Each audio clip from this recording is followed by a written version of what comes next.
Bonjour à toutes et à tous, Maëva de retour pour une nouvelle vidéo. J'espère que vous allez toutes et tous très bien. Je suis comme toujours très contente de pouvoir vous retrouver. Aujourd'hui, dans cette vidéo, je vais vous parler comment pouvoir faire le distinguo entre les rêves, cela dit, somme toute classique, que l'on fait toutes et tous, et les éventuelles communications médiumniques, les éventuels pressentiments sur des éléments de l'avenir que l'on peut avoir pendant notre sommeil. Alors, ce qu'il faut savoir, c'est que pendant notre sommeil, l'âme s'émancipe toujours de notre corps. C'est un petit peu comme si on mourrait en fait toutes les nuits. L'âme, elle va se détacher de notre corps, elle va donc retrouver sa liberté temporaire et pouvoir parcourir l'espace. Alors elle va parcourir l'espace sur ce plan terrestre, sur notre plan d'incarnation, et elle va aussi parcourir l'espace de l'au-delà. Et elle va être amenée à rencontrer d'autres esprits, que ce soit des esprits qui sont déjà incarnés sur ce plan-là, ou des esprits de l'au-delà. Donc elle peut être amenée à retrouver ses défunts, rencontrer d'autres esprits avec qui elle va pouvoir avoir des communications, des échanges, tout simplement. Lorsque l'on rêve, vu que l'âme s'émancipe, on a l'impression de se dire des fois mon rêve il a été très bizarre, il a aucun sens, mais j'ai quand même rêvé de ça, j'ai rêvé de telle personne, j'ai cru voir telle ou telle chose. C'est pour ça que c'est assez difficile d'arriver à vraiment avoir une certitude si ce que l'on a vu va réellement se passer ou si c'est, j'ai envie de dire, un pur produit de notre imagination. C'est tout simplement parce que quand l'âme, elle parcourt l'espace, elle va capter des fragments de souvenirs de ses vies passées, donc avant son incarnation actuelle, et capter aussi des fragments d'éléments de son futur. Donc dans son incarnation future, elle va voir certains éléments de son futur. Alors, ce qu'il faut savoir, c'est que lorsque l'on est très préoccupé par telle ou telle situation, on a toutes et tous des préoccupations très importantes ou moins importantes. On a toujours, j'ai envie de dire, un petit peu quelque chose sur le feu, quelque chose en tête.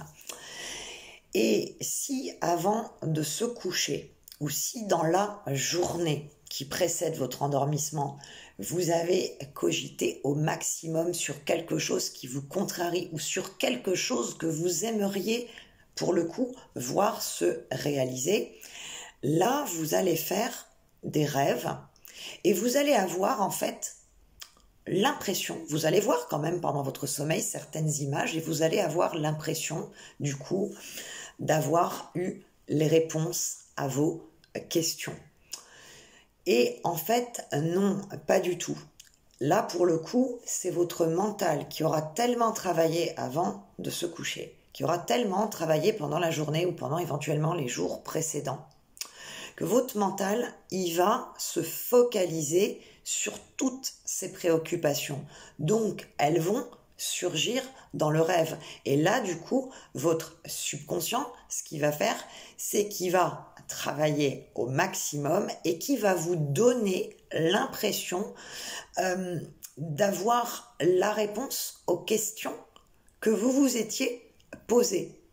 Vous avez l'impression, en vous réveillant, que oui, ça y est, telle ou telle chose va arriver, il va se passer ça, ma préoccupation, elle va se terminer dans à tel moment, il va y avoir tel événement.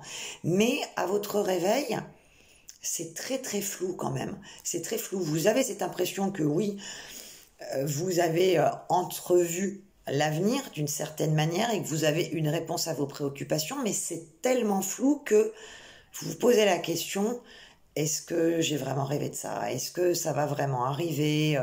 Vous êtes à vous poser cette question: est-ce que je ne l'ai pas imaginé? Est-ce que c'est pas tout juste l'aspect, on va dire, physique, scientifique du subconscient qui a trop travaillé.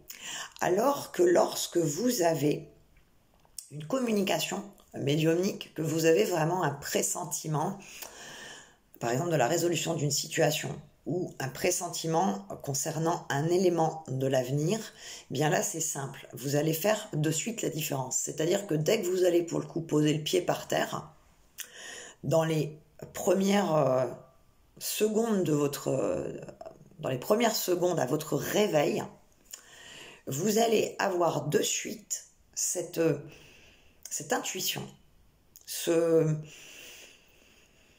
cette pensée du premier instant, cette pensée du premier mouvement qui va vous dire « Ok, ça y est, c'est bon, j'ai ma réponse. Ce qui me préoccupait, je sais, ça va aller, ça va bien se passer. » Ou « Tiens, il va se passer telle ou telle chose. » Vous, en fait, vous en acquérez une certitude absolue. Vous n'êtes pas dans le flou comme quand c'est lorsque le subconscient a beaucoup trop travaillé.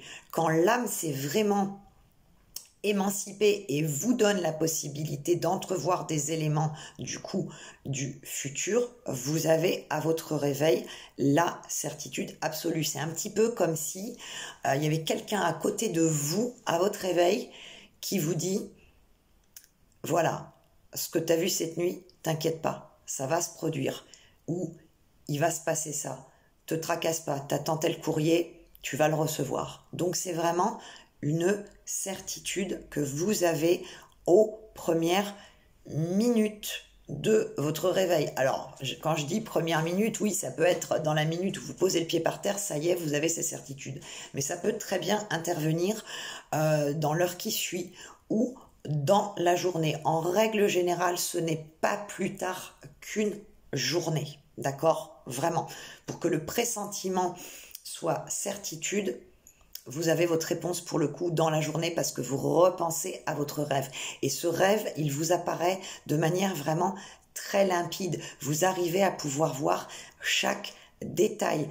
Si vous pouviez, par exemple, le noter, vous retranscririez vraiment avec les moindres éléments. Ça peut être des couleurs par rapport à quelque chose que vous avez vu, mais voilà, il y a tous les détails qui sont en place. Il n'y a pas du tout cette notion de flou qui est là lorsque c'est un pressentiment de l'avenir, lorsque vous avez un message par rapport à une préoccupation.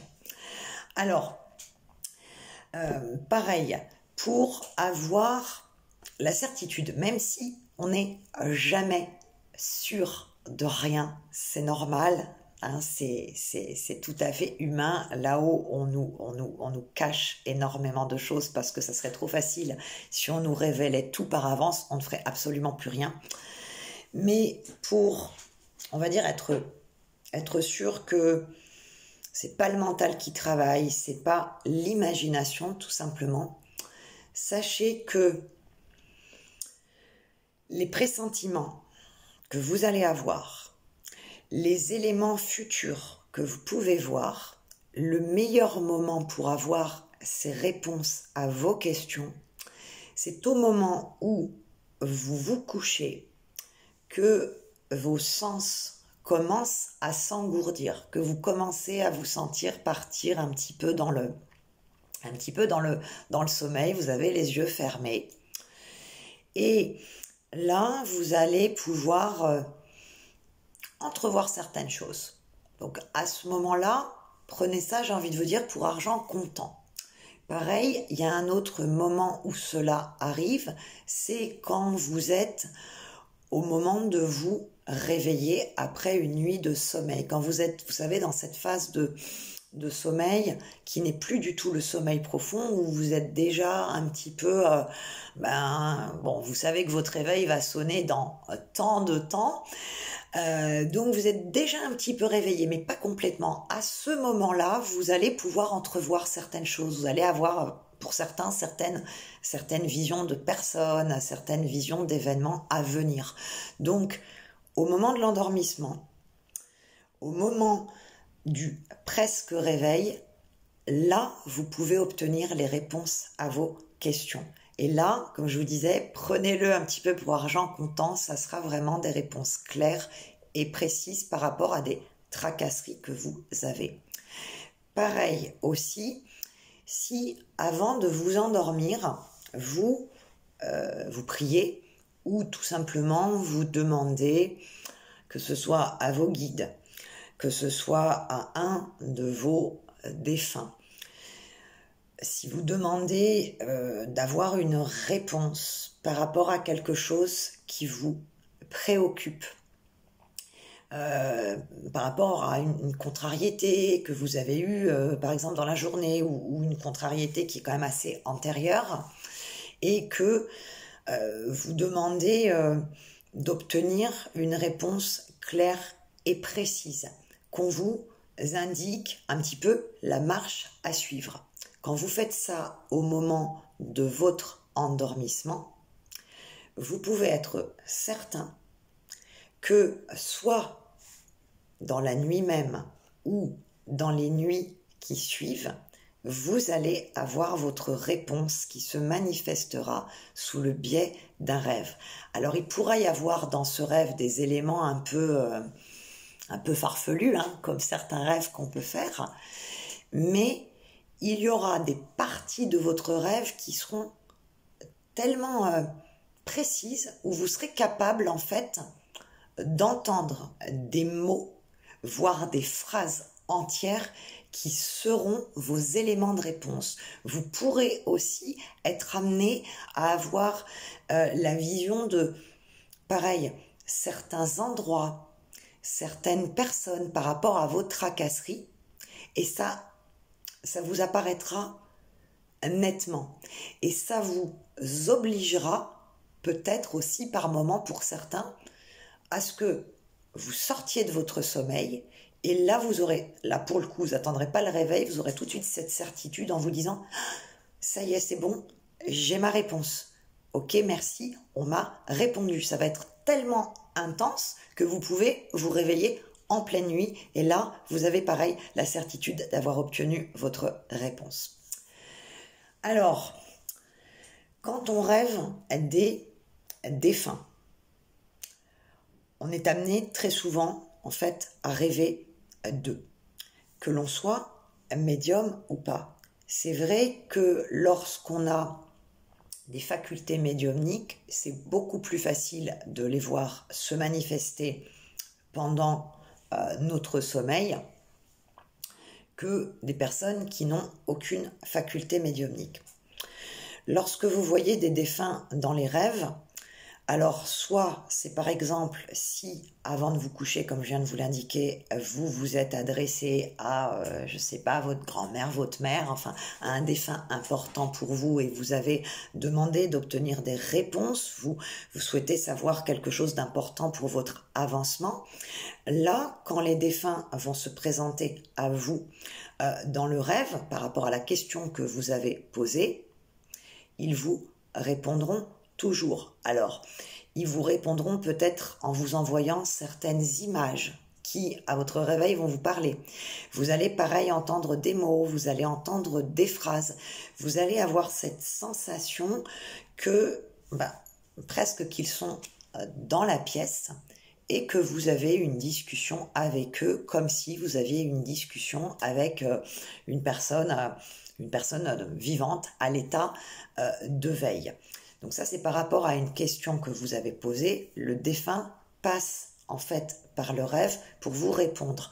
Alors en fait, ces énergies, voilà ce qui se passe, c'est que ces énergies, son taux vibratoire va venir un petit peu s'incruster dans vos énergies, dans votre taux vibratoire, et vous avez un taux vibratoire donc au repos. Et en fait, il s'incruste un petit peu dans vos énergies, dans votre rêve, un petit peu comme ça fait un petit peu comme un hologramme. Si on devait donner une image, c'est un petit peu un hologramme. Donc là, il va vous donner des éléments de réponse. Si vous rêvez en revanche de vos défunts et que vous n'avez pas forcément posé, enfin, vous ne leur avez pas forcément posé une question sur quelque chose qui vous tracasse, il y a plusieurs cas de figure. Ça peut être tout simplement le fait que ils viennent tout simplement à vous faire un petit coucou pour vous dire qu'ils sont toujours là. qui sont toujours à vos côtés, qui vous protègent, qui vous aiment, bien évidemment. Et aussi parce que si par exemple il y a eu un décès il y a quelques jours, quelques semaines, éventuellement quelques mois, et que bien évidemment vous êtes très affecté par ce décès et que vous y pensez constamment, là effectivement, le défunt, il le sait et il va pareil se manifester à vous pour vous dire, voilà, je suis là, ne t'inquiète pas, je ne peux pas encore forcément te donner un message précis, mais je suis à côté de toi, tu as ma présence, ne t'inquiète pas. Donc c'est pour ça que vous allez être amené à les voir. Et vous allez soit les voir avec, par exemple, les vêtements ils vont vous apparaître en fait avec les vêtements qu'ils avaient au moment de leur décès, ou avec des vêtements ou des caractéristiques physiques qu'ils avaient pour le coup de leur vivant. Et c'est toujours un moment très important, ça fait toujours quelque chose, il ne faut surtout pas en avoir peur, même si c'est des personnes avec qui vous avez pu vous disputer quand ils étaient en vie. N'ayez pas peur quand ils viennent dans votre sommeil, ils ne sont pas là pour vous faire du mal, ils sont juste là pour vous signifier de leur présence. Il y a d'autres cas aussi où les défunts peuvent venir dans le rêve, donc des personnes soit qui ont des facultés médiumniques, comme je vous disais tout à l'heure, soit des personnes qui n'ont pour le coup pas ou peu de facultés médiumniques, mais par le rêve, c'est beaucoup plus facile pour les défunts de communiquer avec le monde des vivants.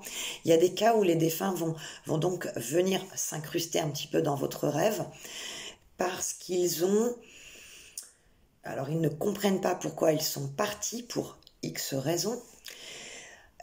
Ils sont encore trop dans les énergies terrestres et ils ont une forme de souffrance par rapport à ça parce qu'ils n'arrivent pas à se détacher de la matière.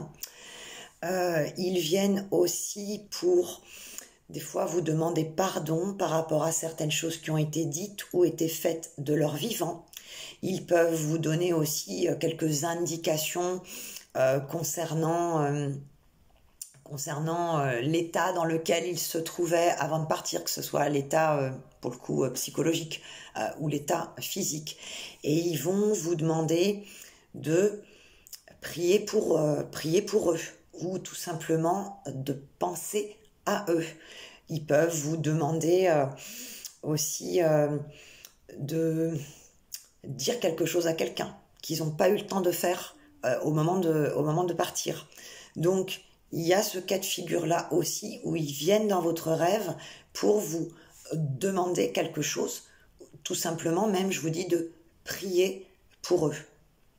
Donc il faut absolument, pour le coup, jamais en avoir peur, ne jamais s'en inquiéter.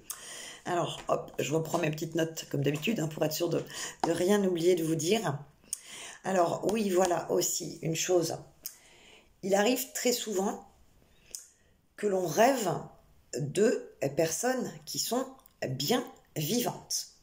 Et ce sont des personnes avec qui, parfois, on n'a plus de contact depuis des années, soit par rapport à une fâcherie, soit par rapport tout simplement au fait que, quoi qu'il arrive, la vie sépare toujours les gens pour des tas de raisons différentes, que ce soit des personnes qui ont été très proches de nous sur ce plan terrestre, ou tout simplement des personnes qui n'ont pas eu un rôle capital dans notre existence, mais c'est la vie, chacun évolue à sa manière, dans un temps soit long, soit court en fonction des personnes. Donc au bout d'un moment, on va être séparés de personnes pour le coup bien vivantes. La vie va nous séparer, c'est tout. Donc lorsque vous êtes amené à rêver de personnes vivantes que vous n'avez pas vues depuis des années, des personnes même auxquelles vous n'avez plus pensé depuis, 10, 20 ans, voilà, ou même plus, tout va dépendre. Lorsque vous êtes amené à rêver de ces personnes, et bien là pareil, c'est tout simplement comme votre âme, elle s'émancipe de votre corps et qu'elle parcourt l'espace, comme je vous l'ai dit tout en début de vidéo, elle parcourt l'espace sur ce plan terrestre et sur le plan de l'au-delà. elle est libre. Donc elle est libre d'aller visiter des personnes auxquelles votre cerveau ne pense plus depuis très longtemps, mais l'âme, elle fait un petit peu ce qu'elle veut. Donc, elle va visiter ces personnes qui sont sorties de votre vie, puisque, pareil, toutes et tous, notre âme, comme elle s'émancipe la nuit, pourquoi vous rencontrez ces personnes-là alors que vous ne pensez pas à elles? Votre âme, elle a décidé d'aller voir telle personne et c'est sa décision à elle, ce n'est pas la vôtre. Et c'est pour ça que vous retrouvez en rêve des personnes que vous ne voyez plus depuis des années. Et c'est vrai qu'à votre réveil, vous avez cette surprise de vous dire, tiens, j'ai rêvé de telle personne cette nuit, oh là là, ça fait 30 ans que je ne l'ai pas vue, ça fait 30 ans que je n'ai pas entendu parler d'elle, ou même carrément vous dire, je l'avais complètement oublié, et pourtant vous avez cette certitude que cette personne, elle est toujours bien en vie. Et lorsque votre âme a visité son âme à cette personne, eh bien, par le biais du rêve, ça va être en plus très souvent des rêves qui vont avoir un côté joyeux, un côté sympa, où vous allez avoir un peu cette sensation d'avoir eu une conversation avec cette personne comme si vous l'aviez rencontrée dans la rue. Il n'y a pas forcément, il n'y a pas d'animosité, il n'y a pas un côté en fait trop néfaste à comment dirais-je, à ces réunions d'âme pendant le rêve. Donc oui, il est tout à fait normal de rêver de personnes que vous n'avez pas vues depuis 30 ans. C'est tout simplement votre âme qui a envie, pour ses raisons à elle, d'aller rencontrer ces autres âmes. J'espère que je me suis bien fait comprendre, vous me direz, j'espère que j'ai été assez claire du coup dans mes explications. Alors aussi, il y a la possibilité, j'avais oublié de vous mentionner ça, lorsque vous rêvez de vos défunts, ils vous font aussi certaines révélations du coup par rapport à votre avenir. Ça peut être effectivement le cas par rapport à des préoccupations que vous avez. Ils font ça effectivement pour pouvoir vous guider, pour pouvoir vous aider. Mais ils peuvent aussi vous faire des fois pressentir la mort d'une personne proche, puisque eux, bien évidemment, le savent avant vous, ce qu'il va se passer. Donc, ils vont, pareil, s'incruster dans votre rêve pour vous prévenir de la mort de telle ou telle personne. Et vous allez, à votre réveil, pour le coup, là, être pas bien, parce que c'est jamais agréable de rêver d'entendre que telle ou telle personne, surtout si c'est une personne proche, va mourir dans... Alors pareil, il ne détermine jamais le temps, mais vous avez ce pressentiment que ça va être plutôt proche ou plutôt long. Donc, il y a ce sentiment de mal-être à votre réveil, mais toujours pareil, vu que le défunt est venu vous délivrer le message, vous avez malheureusement la certitude que cette chose-là, donc ce décès à venir, va arriver. Donc, bien évidemment, vous allez essayer pour le coup de vous convaincre, vu que c'est quelque chose de très douloureux, un décès, vous allez vous convaincre, mais non, c'est mon mental qui a travaillé, non, pourquoi j'ai rêvé de ça? Alors vous allez après regarder sur internet, rêver de mort, qu'est-ce que ça veut dire? Et là vous allez avoir tout un tas d'explications, et il y a des explications effectivement psychologiques, scientifiques qui sont très très très vraies, mais là, comme c'est le défunt qui est venu vous annoncer ça, on met de côté le côté scientifique et psychologique et on va se baser uniquement sur le côté, on va dire, parapsychologique. Donc, votre mental va se dire, non, voilà, j'ai rêvé de ça, c'est pas possible, ça va pas arriver, mais il y a quand même quelque chose toujours en vous, il y a toujours cette certitude qui persiste et très souvent, vous allez être amené à apprendre, je vous dis, dans les jours, dans les semaines, dans les mois qui viennent, c'est pas en général en termes d'années, c'est jours, semaines ou mois, vous allez apprendre le fameux décès dont vous aviez rêvé, que le défunt vous avait transmis. Et là, effectivement, vous ne posez même plus la question, vous vous dites, bah oui, c'est vrai, mon défunt est venu m'annoncer telle ou telle chose, donc c'était pas un rêve, c'est malheureusement ce qui s'est réellement passé. Les défunts aussi, par les rêves, peuvent vous donner des nouvelles d'autres de vos défunts proches, d'accord? Il peut y avoir qu'un défunt qui vient dans votre rêve pour vous parler de vos autres défunts. Donc, soyez toujours attentif à ce que l'on vous transmet, à ce que les défunts vous transmettent dans vos rêves. C'est toujours des messages qui vont être importants et qui vont trouver un sens pour vous, que ce soit par rapport à vos préoccupations, par rapport à des événements à venir sur vous ou sur telle ou telle personne. Voilà, cette vidéo est terminée, j'espère qu'elle vous aura plu, j'espère que j'ai pu répondre à certaines questions. N'hésitez pas si vous avez d'autres questions concernant ce sujet. N'hésitez pas à m'en faire part dans les commentaires, à m'en faire part aussi par mail. Il y a mon adresse email qui est dans la présentation de la chaîne. Donc n'hésitez absolument pas, je me ferai un plaisir de vous répondre dans la limite de mes connaissances, bien évidemment. Donc n'hésitez pas. Moi je vous dis à très bientôt pour de nouvelles vidéos. Et puis voilà, bisous, ciao, bye bye.